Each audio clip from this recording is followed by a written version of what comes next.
তাইওয়ানকে ঘায়েল করতে 1000 পরমাণু শক্তি বাড়াচ্ছে চীন। আতঙ্কে যুক্তরাষ্ট্রের ট্রাম্প প্রশাসন কি পদক্ষেপ নেবে? গাজায় দুর্ভিক্ষ ঘোষণা জাতিসংঘে। চরম খাদ্য সংকট ও তীব্র অপুষ্টিতে 5 লাখ ফিলিস্তিনি, বাড়ছে মৃত্যু হার। চাঁদে যুক্তরাষ্ট্রের পারমাণবিক প্রকল্প ভালোভাবে নেয়নি রাশিয়া চীন। মালিকানা নিয়ে প্রতিযোগিতায় শক্তিশালী দেশগুলো। আসসালামু আলাইকুম, দেখছিলেন বাংলাভিশন ওয়ার্ল্ড নিউজ হেডলাইন। এবারে বিস্তারিত। আতঙ্কজনক হারে বাড়ছে চীনের পারমাণবিক শক্তি। প্রেসিডেন্ট শি জিনপিং সেনাবাহিনীকে 2027 সালের মধ্যে তাইওয়ান দখলের প্রস্তুতি নিতে বলেছেন। আর সেই নির্দেশের আড়ালে বেইজিং তৈরি করছে ভয়ঙ্কর অস্ত্র ভাণ্ডার। বর্তমানে চীনের হাতে 600 ওয়ারহেড থাকলেও 2030 সালের মধ্যে তা 1000 ছাড়াবে বলে আশঙ্কা করছে পেন্টাগন। যুক্তরাষ্ট্রের সামরিক মহল স্পষ্ট বলছে, এই শুধু প্রতিরক্ষা নয়, বরং সরাসরি মার্কিন আধিপত্যকে চ্যালেঞ্জ ছুড়ে দেয়া। ট্রাম্প প্রশাসনের জন্য এক ভয়াল দুঃস্বপ্নে পরিণত হচ্ছে এই নতুন বাস্তবতা। হাফিজুল ইসলামের ডেস্ক রিপোর্টে থাকছে বিস্তারিত। চীনের পারমাণবিক উত্থানে কাঁপছে যুক্তরাষ্ট্র। 2030 সালের মধ্যেই বেইজিংয়ের হাতে থাকবে 1000-এর বেশি পরমাণু ওয়ারহেড। মার্কিন প্রতিরক্ষা বিশেষজ্ঞরা বলছেন, এমন দ্রুত গতিতে পারমাণবিক অস্ত্র ভাণ্ডার বাড়ানোর মধ্য দিয়ে সরাসরি ওয়াশিংটনের আধিপত্যকে চ্যালেঞ্জ করছে বেইজিং। একদিকে চীনের বাণিজ্যিক উত্থান ঠেকাতে হিমশিম খাচ্ছেন প্রেসিডেন্ট ডোনাল্ড ট্রাম্প, অন্যদিকে তাইওয়ান দখলের প্রস্তুতির আড়ালে ভয়ঙ্কর সমরাস্ত্র সক্ষমতা গড়ে তুলছে বেইজিং। চীনের পরমাণু অস্ত্রের ক্রমবর্ধমান মজুদ কি কেবল প্রতিরক্ষার জন্য, নাকি নতুন মোড়ল হিসেবে বিশ্ব শাসনের প্রস্তুতি নিচ্ছে শি জিনপিংয়ের দেশ? চীনের পারমাণবিক অস্ত্র ভাণ্ডার বা নিয়ন্ত্রণ ব্যবস্থা ধ্বংস হওয়ার ঝুঁকিতে পড়লে কিংবা কমিউনিস্ট সরকারের টিকে থাকা প্রশ্নবিদ্ধ হলে বেইজিং প্রথমেই পারমাণবিক অস্ত্র ব্যবহার করতে পারে। বিভিন্ন সময়ে এমন আশঙ্কা প্রকাশ করেছেন যুক্তরাষ্ট্রের প্রতিরক্ষা বিশেষজ্ঞরা। চীন এখন ব্যাপক হারে নতুন নতুন ক্ষেপণাস্ত্র সাইলো, ভ্রাম্যমাণ উৎক্ষেপণ কেন্দ্র এবং আধুনিক ক্ষেপণাস্ত্রের ঘাঁটি তৈরি করছে। আমেরিকার শিকাগো ভিত্তিক প্রতিষ্ঠান bulletin of the atomic scientist জানাচ্ছে, বর্তমানে চীনের হাতে রয়েছে অন্তত 600 পারমাণবিক ওয়ারহেড। ধারণা করা হচ্ছে পিপলস লিবারেশন আর্মির হাতে রয়েছে 712টি ভূমি থেকে আকাশে উৎক্ষেপণযোগ্য মিসাইল লঞ্চিং ইউনিট। এর মধ্যে 400-র বেশি কেন্দ্র থেকে যুক্তরাষ্ট্রের মূল ভূখণ্ডে আঘাত হানতে সক্ষম এমন ক্ষেপণাস্ত্র নিক্ষেপ করা যায়। চীনের বেশিরভাগ মিসাইল সেন্টার আঞ্চলিক হামলার জন্য তৈরি, কিন্তু আন্তঃমহাদেশীয় মিসাইলগুলোর কারণে তাইওয়ান থেকে দক্ষিণ কোরিয়া, এমনকি জাপান পর্যন্ত বেইজিংয়ের পারমাণবিক হুমকির আওতায় চলে আসবে। মার্কিন প্রতিরক্ষার প্রধান কেন্দ্র পেন্টাগনের বার্ষিক প্রতিবেদনে বলা হয়েছে, 2030 সালের মধ্যে চীনের হাতে 1000-এরও বেশি ওয়ারহেড থাকবে। একই সময়ে বেইজিংয়ের ভাণ্ডারে থাকবে ছোট ও মাঝারি পাল্লার ক্ষেপণাস্ত্র থেকে শুরু করে কয়েক লাখ টন বিস্ফোরণ ক্ষমতার আন্তঃমহাদেশীয় ক্ষেপণাস্ত্র। 2027 সালের মধ্যে তাইওয়ান আক্রমণের জন্য প্রস্তুত থাকতে সেনাবাহিনীকে নির্দেশ দিয়েছেন চীনের প্রেসিডেন্ট শি জিনপিং। দেশটির পারমাণবিক অস্ত্র সম্ভার বৃদ্ধিকে ত্বরান্বিত করছে তার এই আদেশ। যুক্তরাষ্ট্রের স্ট্র্যাটেজিক কমান্ড ও পেন্টাগন স্পষ্টভাবে সতর্ক করে দিয়ে জানিয়েছে, চীনের এই উত্থান শুধুমাত্র প্রতিরক্ষার জন্য নয়, বরং এর মাধ্যমে সরাসরি আন্তর্জাতিক শক্তির ভারসাম্য পাল্টে দিতে চাইছে বেইজিং। তাদের সরকারি প্রতিরক্ষা নীতি নো ফার্স্ট ইউজ বলছে, পারমাণবিক হামলার সূচনা চীন করবে না, কেবল আত্মরক্ষার প্রয়োজনেই তারা গড়ে তুলবে প্রতিরোধ। বিশ্বজুড়ে প্রভাব বিস্তারের প্রতিযোগিতার মাঝে চীন শুধু এশিয়ার জন্য নয়, পুরো বিশ্বের জন্যই হয়ে উঠছে নতুন এক শক্তিশালী পরমাণু পরাশক্তি। দেশটির সামরিক উদ্দেশ্যে পারমাণবিক সক্ষমতা অর্জনের গতি আন্তর্জাতিক মহলকে দিচ্ছে ভিন্ন এক বার্তা। প্রকাশ্যে চীন শান্তির কথা বললেও বাস্তবে তাদের কৌশল হচ্ছে যুক্তরাষ্ট্রের সমকক্ষ অবস্থানে পৌঁছানো। ট্রাম্প প্রশাসনের অর্থনৈতিক টানাপোড়েনের মধ্যে সামরিক শক্তির দৌড়ে সরাসরি চ্যালেঞ্জ ছুড়ে দিচ্ছে বেইজিং। ক্রমবর্ধমান এসব হুমকি সামাল দিয়ে শ্রেষ্ঠত্বের আসন কতদিন ধরে রাখতে পারবে আমেরিকা, সেটা নিয়ে তৈরি হয়েছে ব্যাপক সংশয়। হাফিজুল ইসলাম, বাংলাভিশন। গাজায় দুর্ভিক্ষ ঘোষণা করেছে জাতিসংঘ। এতে চরম খাদ্য সংকট এবং তীব্র অপুষ্টিতে ভুগছে অন্তত 5 লাখ ফিলিস্তিনি। জাতিসংঘের সমর্থিত সংস্থা আইপিসির বরাতে আল জাজিরার প্রতিবেদনে বলা হয়, ছড়িয়ে পড়া এই ভয়াবহ দুর্ভিক্ষ আগামী মাসের মধ্যে 6.5 লাখ নাগরিকের মধ্যে ছড়িয়ে যাবে। যদিও ইসরায়েলের নেতানিয়াহু সরকার গাজায় দুর্ভিক্ষের বিষয়টি অস্বীকার করেছে। আইপিসির তথ্যটি মিথ্যে এবং পক্ষপাত দুষ্ট বলে মন্তব্য করেছে ইসরায়েল। চন্দ্রিকা মজুমদারের ডেস্ক রিপোর্টে থাকছে বিস্তারিত। ইসরায়েলি আগ্রাসন ও অবরোধে গাজায় দুর্ভিক্ষ নামতে পারে বলে দীর্ঘদিন ধরে সতর্ক করে আসছিল জাতিসংঘ সহ অন্যান্য মানবাধিকার সংস্থাগুলো। তবে এ বিষয়ে কর্ণপাত না করেই ইসরায়েল সহিংসতা চালিয়ে গেছে নিরীহ গাজাবাসীদের ওপর। ইসরায়েলের এ সহিংসতা ও অবরোধের কারণে গাজায় পূর্ণ দুর্ভিক্ষ দেখা দিয়েছে বলে জানিয়ে একটি প্রতিবেদন প্রকাশ করেছে আইপিসি। এ প্রতিবেদনে বলা হয়েছে গাজা নগরী সহ এর আশেপাশে এর মধ্যেই দুর্ভিক্ষ শুরু হয়ে গেছে। এই এলাকায় ক্ষুধার্ত মানুষের সংখ্যা সর্বোচ্চ আকার নিয়েছে। সেখানে এখন প্রতি 5টি পরিবারের মধ্যে একটি পরিবার তীব্র খাদ্য ঘাটতিতে ভুগছে, প্রতি 3 শিশুর মধ্যে 1 শিশু তীব্র অপুষ্টিতে ভুগছে এবং প্রতিদিন 10,000 মানুষের মধ্যে সরাসরি ক্ষুধায় বা অপুষ্টিতে মারা যাচ্ছে অন্তত 2 জন। এই ভয়াবহ দুর্ভিক্ষ আগামী মাসের মধ্যে দেইর আল বালাহ ও খান ইউনিস এলাকার 6.5 লাখ নাগরিকের মধ্যে ছড়িয়ে পড়বে বলে আশঙ্কা করছেন বিশ্লেষকগণ। এ দুর্ভিক্ষ পুরোপুরি ঠেকিয়ে দেওয়া সম্ভব ছিল, কিন্তু ইসরায়েলের পরিকল্পিত বাধার কারণে ফিলিস্তিনি অঞ্চলটিতে খাদ্য সামগ্রী পৌঁছানো যায়নি বলে দুঃখ প্রকাশ করেছেন জাতিসংঘের মানবিক সহায়তা প্রধান টম ফ্লেচার। জাতিসংঘের এমন প্রতিবেদন তাৎক্ষণিকভাবে প্রত্যাখ্যান করেছে বেনিয়ামিন নেতানিয়াহু সরকার। আইপিসির তথ্যটি মিথ্যা ও পক্ষপাতদুষ্ট বলে মন্তব্য করেছে তারা। হামাসের আংশিক তথ্যের ওপর ভিত্তি করে এই জরিপটি করা হয়েছে বলেও দাবি ইসরায়েলি প্রশাসনের। গাজার এমন পরিস্থিতিতেও বন্ধ নেই ইসরায়েলের হামলা ধরপাকড়। 22 মাসের সহিংসতায় গাজার অর্ধেকের বেশি মানুষ এখন অনাহার, দারিদ্র্য ও মৃত্যুর মতো ভয়াবহ সব পরিস্থিতির মুখোমুখি হচ্ছে। Chandrika Majumdar, Bangla vision news desk. ভয়াবহ বন্যায় ডুবে আছে পাকিস্তান। জুন থেকে এখন পর্যন্ত প্রাণ গেছে 750 জনেরও বেশি, আহত হন 1000-এরও বেশি।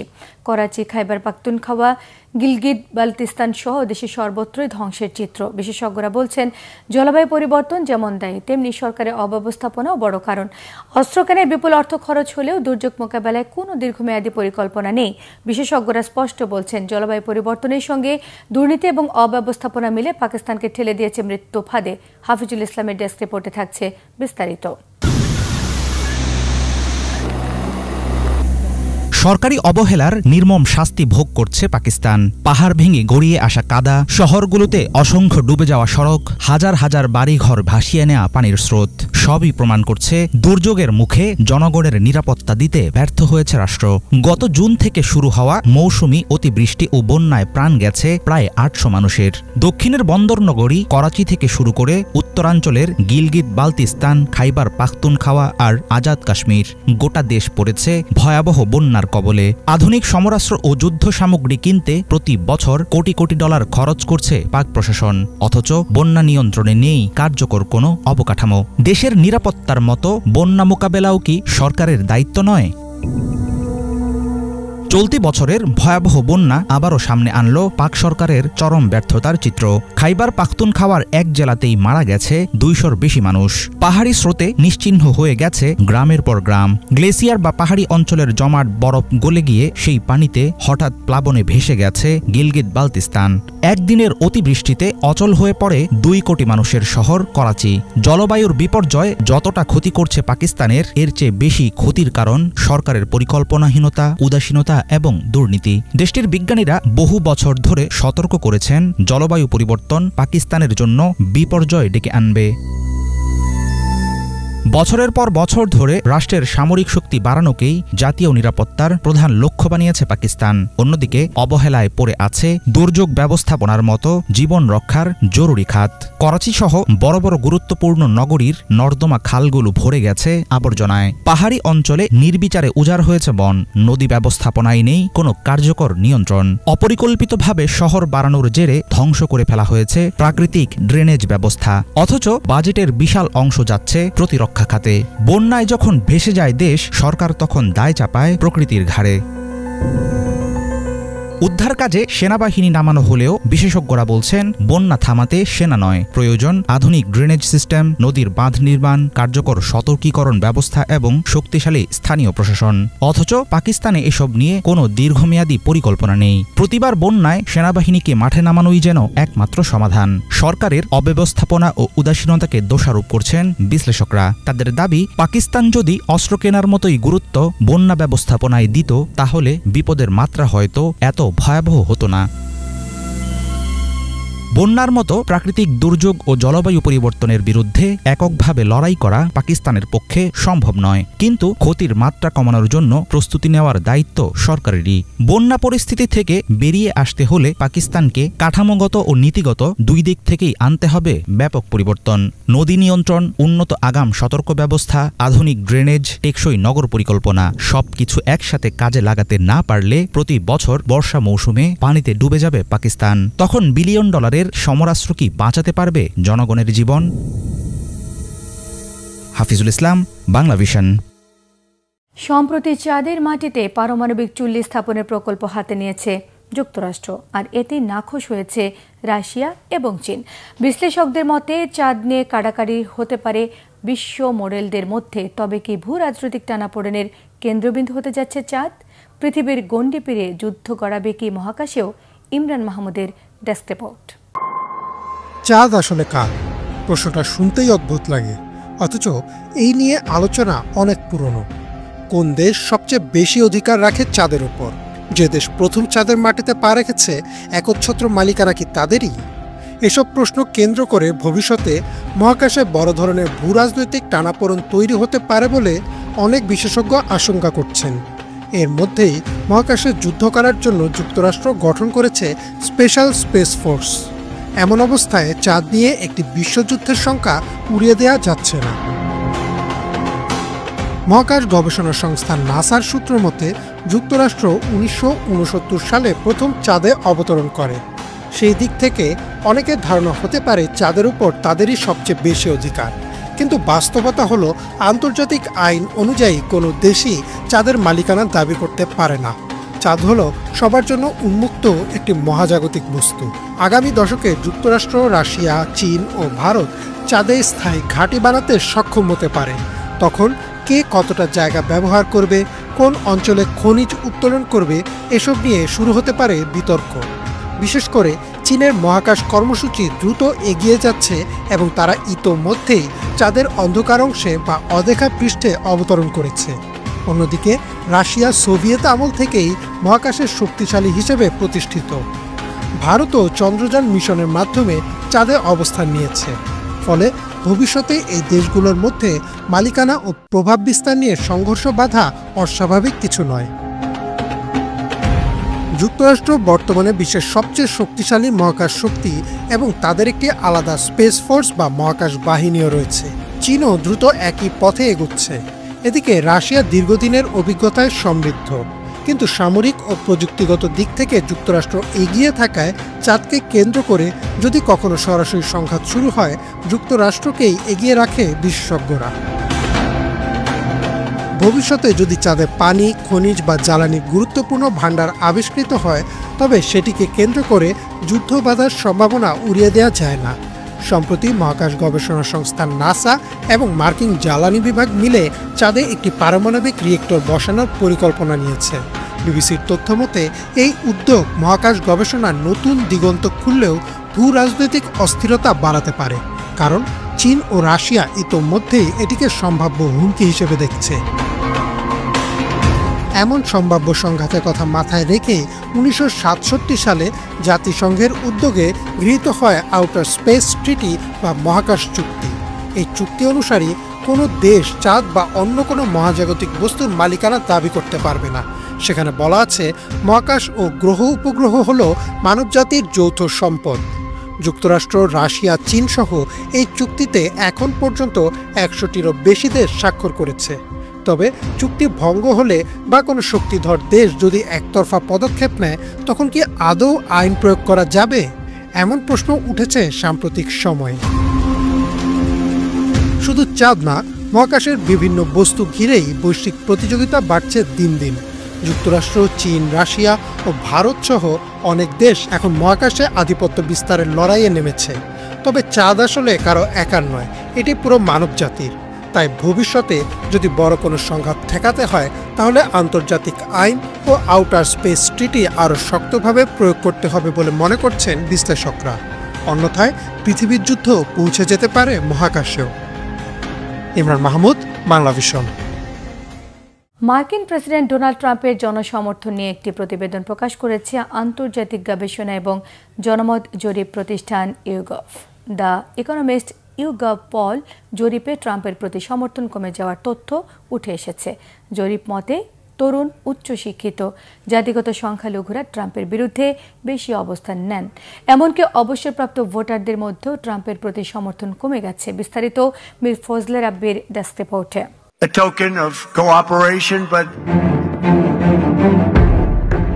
মার্কিন প্রেসিডেন্ট ডোনাল্ড ট্রাম্প দাবি করেছিলেন তিনি 6 মাসে 6টি যুদ্ধ শেষ করেছেন। তবে মার্কিন নাগরিকদের একটি বড় অংশই তার কূটনৈতিক দক্ষতা নিয়ে সন্তুষ্ট নন। নোবেল পুরস্কারের স্বপ্নে বিভোর ট্রাম্প জনপ্রিয়তা হারাচ্ছেন নিজ দেশেই। সম্প্রতি ট্রাম্পের জনসমর্থন নিয়ে একটি প্রতিবেদন প্রকাশ করেছে আন্তর্জাতিক গবেষণা ও জনমত জরিপ প্রতিষ্ঠান YouGov. The Economist YouGov poll জরিপে ট্রাম্পের প্রতি সমর্থন কমে যাওয়ার তথ্য উঠে আসে। জনমত জরিপে দেখা যায় শ্বেতাঙ্গ ও পুরুষ ভোটারদের মধ্যে ট্রাম্পের প্রতি সমর্থন তুলনামূলক বেশি। অন্যদিকে তরুণ, উচ্চশিক্ষিত এবং জাতিগত সংখ্যালঘুরা ট্রাম্পের বিরুদ্ধে বেশি অবস্থান নিয়েছেন। এমনকি অবসরপ্রাপ্ত ভোটারদের মধ্যেও ট্রাম্পের প্রতি সমর্থন কমেছে। চলতি বছরের ফেব্রুয়ারিতে ট্রাম্পের বৈদেশিক নীতিতে জনসমর্থনের ধারার হার ছিল 2, কিন্তু তা ধারাবাহিকভাবে কমে এখন দাঁড়িয়েছে -14-তে। রাশিয়া ইউক্রেন সংঘাত মোকাবেলায় তার জনসমর্থনের ধারার হার বর্তমানে -10। জেনজিদের মধ্যে জরিপ অনুযায়ী তার জনপ্রিয়তা 19 থেকে -19-এ এসে পৌঁছেছে, অর্থাৎ এরই মধ্যে বিপরীত সংকেত দেখা দিয়েছে। দ্বিতীয় মেয়াদে নির্বাচিত হওয়ার সময় ট্রাম্প প্রতিশ্রুতি দিয়েছিলেন জনগণের আয় আকাশচুম্বী হবে, মূল্যস্ফীতি শূন্যে নেমে আসবে, চাকরি ফিরে আসবে এবং মধ্যবিত্ত শ্রেণী আগে কখনো না হওয়া সমৃদ্ধি ভোগ করবে। কিন্তু এখন পর্যন্ত ভোটাররা হতাশ। অর্থনীতি ও মূল্যস্ফীতি নিয়ন্ত্রণে তার সমর্থনের ধারা ইতিবাচক থেকে এখন ব্যাপকভাবে নেতিবাচকে নেমে গেছে। অসন্তোষ বেড়েছে অভিবাসন নীতিতেও। যুক্তরাষ্ট্রের রাজনীতিতে দ্য ইকোনমিস্ট ইউগভ পোল বেশ জনপ্রিয়। এটি এমন এক ধরনের অনলাইন জরিপ ল্যাব যেখান থেকে বোঝা যায় মানুষ কি ভাবছে। সাপ্তাহিকভাবে হাজারো মানুষের উপর জরিপ চালানো হয়। ট্রাম্প, বাইডেন বা অন্যান্য নেতার জনসমর্থনের ধারা এখান থেকে সহজেই বোঝা যায়। মীর ফজলে রাব্বি, বাংলাভিশন। ইকুয়েডরে আমাজনের জমিতে তেল উত্তোলন বন্ধের দাবিতে প্রতিবাদ জানিয়েছে ওয়ারানি আদিবাসীরা। এই অঞ্চলটি বিরল প্রাণী এবং উদ্ভিদের আশ্রয়স্থল এবং বিচ্ছিন্ন আদিবাসী জনগোষ্ঠীর আবাসভূমি হিসেবে পরিচিত। বহুদিন ধরে অঞ্চলটিতে তেল খননের বিরোধিতা চলছে, তবে এখনও তেমন কোনো কার্যকর পদক্ষেপ নেয়নি সরকার। বিস্তারিত ডেস্ক রিপোর্টে। ইকুয়েডরের কোয়েটো শহরের রাস্তায় প্রতিবাদ মিছিল করেছেন ওয়ারানি আদিবাসীরা। এই মিছিলে তারা আমাজনের জমিতে তেলের খনন বন্ধের দাবিতে বিক্ষোভ করেন এবং সরকারের কাছে তাদের স্বীকৃত ভূখণ্ডের অধিকার রক্ষার অনুরোধ জানান। এছাড়া আমাজনের ইয়াসুনি ন্যাশনাল পার্কে তেল উত্তোলন বন্ধে দেশের জনগণের সিদ্ধান্ত কার্যকর করার আহ্বানও জানিয়েছেন তারা। মিছিলে নারী ও বিভিন্ন সম্প্রদায়ের নেতারাও অংশ নেন। তারা সাংবিধানিক আদালতের সামনে দাঁড়িয়ে ঐতিহ্যবাহী গান পরিবেশন করে তাদের প্রতিবাদ জানান। সে সময় তাদের হাতে বিভিন্ন ধরনের পোস্টারও দেখা যায়। ওয়ারানি জনগণের নেতা হুয়ান বে বলেছেন, গত 2 বছর ধরে সরকার তাদের দাবিগুলোর প্রতি কোনো মনোযোগ দিচ্ছে না। এ সময় তিনি আন্তর্জাতিক সম্প্রদায়কে বিষয়টি গুরুত্ব দিয়ে দেখার আহ্বান জানান। ওয়ারানি নারী নেত্রী কার্লোটা টোকা বলেছেন, তারা ভিক্ষা করতে আসেননি, তারা এসেছেন তাদের পূর্বপুরুষদের জমি এবং আগামী প্রজন্মের অধিকার রক্ষার দাবি জানাতে। অনেক বছর ধরেই ইয়াসুনি এলাকায় তেল উত্তোলনকে কেন্দ্র করে প্রতিবাদ জানিয়ে আসছে ওয়ারানি সম্প্রদায়। এই স্থানটি বিচ্ছিন্ন আদিবাসী জনগোষ্ঠী এবং গুরুত্বপূর্ণ জীববৈচিত্র্যের আশ্রয়স্থল হিসেবে পরিচিত। 2023 সালে ইকুয়েডরের জনগণ ইয়াসুনিতে তেল উত্তোলন বন্ধ করার পক্ষে ভোট প্রদান করেছিলেন। তবে কর্মীরা অভিযোগ করেছেন সরকারি সিদ্ধান্তটি পুরোপুরি বাস্তবায়ন করেনি। বর্তমানে 247টির ভেতর মাত্র 5টি তেলের ব্লক বন্ধ করা হয়েছে। ইফাত জাহান, বাংলাভিশন। রাষ্ট্রীয় তহবিলের অপব্যবহারের অভিযোগে শ্রীলঙ্কার সাবেক প্রেসিডেন্ট রনিল বিক্রমাসিংকে গ্রেফতার করেছে দেশটির অপরাধ তদন্ত বিভাগ সিআইডি। শুক্রবার তাকে গ্রেফতার করা হয়। এদিনই শ্রীলঙ্কার রাজধানী কলম্বোর ম্যাজিস্ট্রেট আদালতে হাজির হন তিনি। এর মধ্যেই অপরাধ তদন্ত বিভাগের কাছে জবানবন্দি দেন রনিল বিক্রমাসিং। প্রেসিডেন্ট পদে থাকাকালীন রনিল বিক্রমাসিং 23টি বিদেশ ভ্রমণ করেন, যার খরচ 60 কোটি টাকারও বেশি। এছাড়া সে সময় স্ত্রীর স্নাতক সমাপনী অনুষ্ঠানে যোগ দিতে লন্ডন সফর করেন। তার এই ব্যক্তিগত ভ্রমণে তহবিলের অর্থ ব্যবহার করেছেন বলে অভিযোগ এনেছে সিআইডি। চলতি বছরের জুনে শ্রীলঙ্কার একটি আদালতে বিষয়টি তদন্তের আবেদন জানানো হয়।